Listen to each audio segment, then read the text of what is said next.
TV1. TV for life.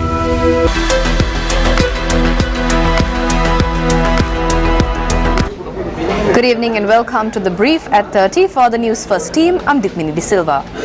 In local news, leader of the National People's Power, Anrukumara Disanayaka, says the government continues to use various tactics to postpone the election.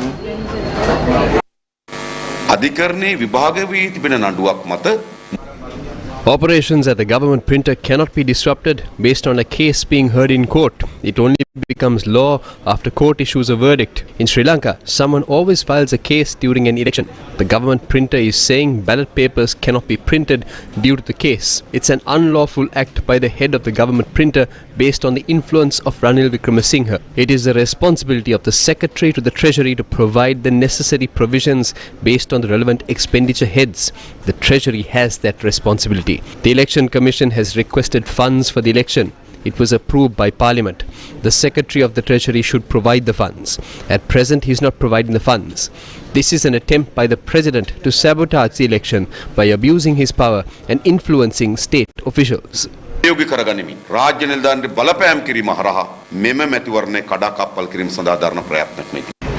news overseas, Nicola Sturgeon is to resign as Scotland's First Minister after more than 8 years in the role. The Scottish National Party leader is expected to make the announcement at a hastily arranged news conference in Edinburgh. It is not thought that her departure will be immediate, allowing time for a successor to be elected. A source close to Sturgeon, the long-serving First Minister, told the BBC that she had, quote, had enough, unquote. Sturgeon has been First Minister since November 2014, when she took over from Alex Salmond following the independence referendum. The First Minister will hold her press conference at the Bute Hall in Edinburgh at 11. And in sports, India's victory in the first test against Australia in Nagpur has taken them to the top of the ICC's test rankings, making them the #1 ranked team in all 3 formats.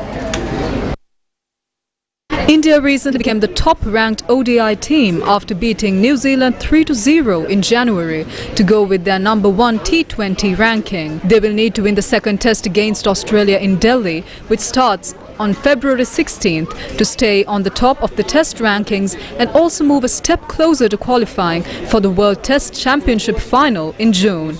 India need to win the series 3-1 or 3-0 to make the final.